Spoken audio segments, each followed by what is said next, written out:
Hey, good morning to everybody. Daryl P here, aka Artist in Recovery, and coming to you once again from my treadmill workout. And as usual, we are going to talk about a Belle of the Ranch video.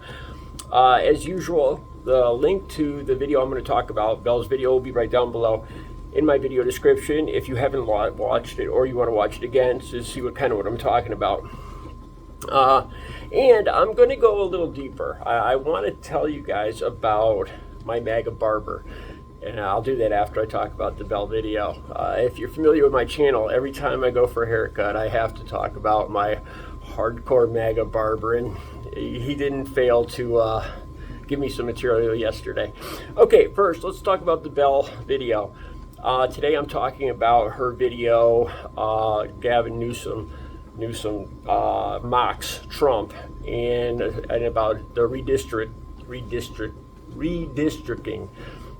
going on in California. Like I said, the video will be down below. I agree with what Belle says. I love that Newsom has kind of gotten the hang of how the whole MAGA Trump world works.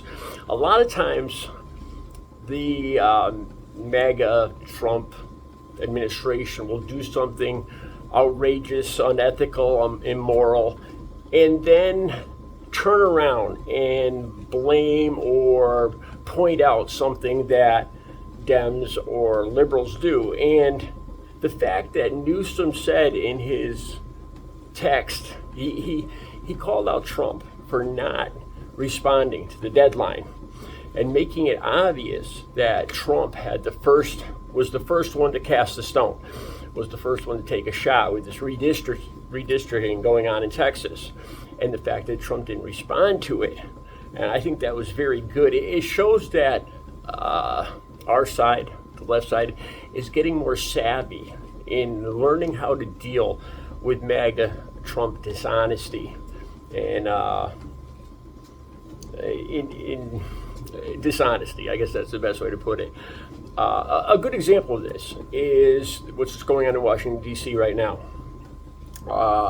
What's his name? Doge Boy Toy Big Balls gets in a fist fight with a girl, gets a black guy from a 15-year-old girl, and Trump sends out the military to quell the incredible violence going on in Washington, D.C. And just in January 6th, we see what happened. They caused some of the biggest violence ever in D.C. And the whole fact that back then Trump claimed that Nancy Pelosi wouldn't allow him to put out the National Guard. And now this time, now all of a sudden he's saying he has every right to call out the National Guard. There's so many hypocrisies here. See, and I believe Newsom has gotten savvy on how this whole dishonest MAGA thing works. And he's the fact that he mentioned Trump in a deadline was very savvy. The fact that he mocks Trump, I freaking love it. I think it'll rattle him. I think he'll have a hard time responding to it. It'll rattle his cage, making fun of the way he talks with the big beautiful this and big beautiful that. And thank you for your attention, or however Trump always ends his ridiculous truth posts. I love the way Newsom handles it, and Belle's video was great in pointing those things out.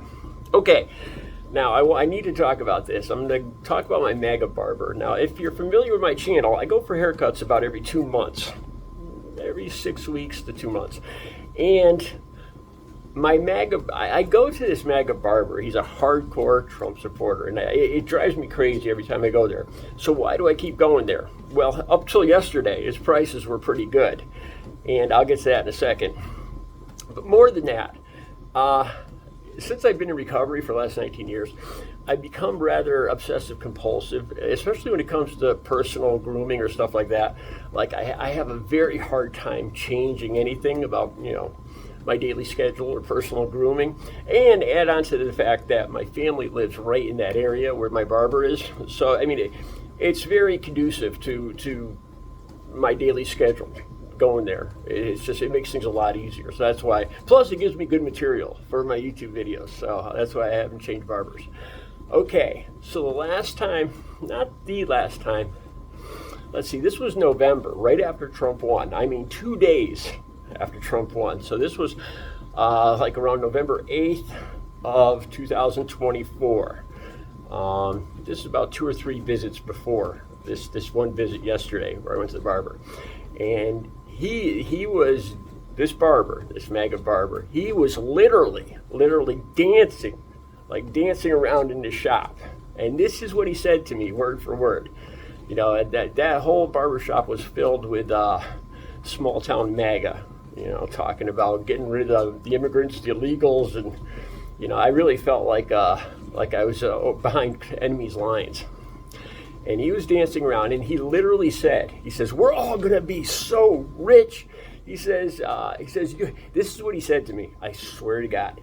So like 6 months ago or 8 months ago when Trump got elected, he said, you'll be able to give me an even bigger tip now because we're all going to have so much money.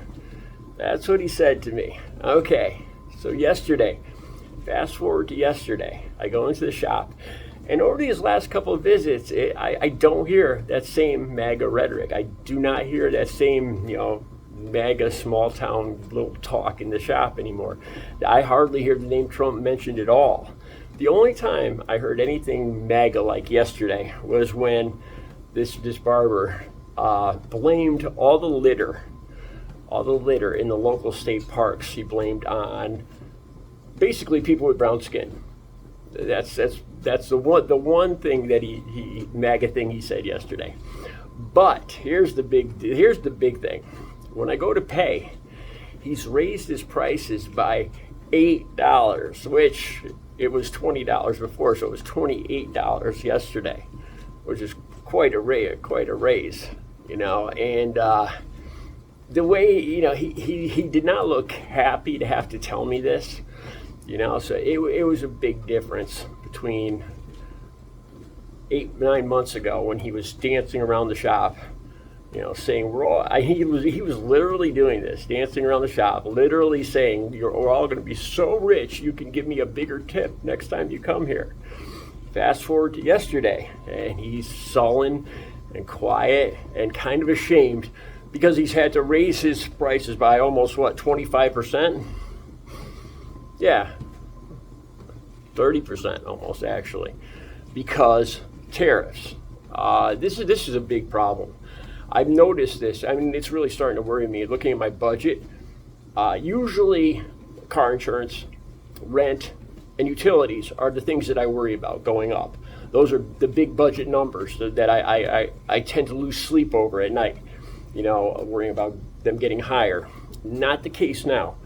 You know, I did the video just last week. If you look back at my video, it was a short video where I was at Walmart. I paid $73 for 8 usual normal items. $73 for 8 items. I just saw that Arizona iced tea, who's kept their prices at 99 cents for the last 30 years, and that's one of my favorite drinks, Arizona iced tea. And they're going to have to raise their prices significantly because of Canadian aluminum and the tariffs going up on that. And I can only imagine it's going to happen to a lot of other soft drinks or just other drinks in general. I don't know if iced tea is considered a soft drink. Yeah, Trump tariffs they're impacting me. I mean, I see a significant decrease in my free money to spend, the discretionary funds that I have after my budget is done. And I already see that, and the month is only half over. So it's become a big worry for me, and I'm sure for other people. Okay, let me know what you think. Have a good Saturday.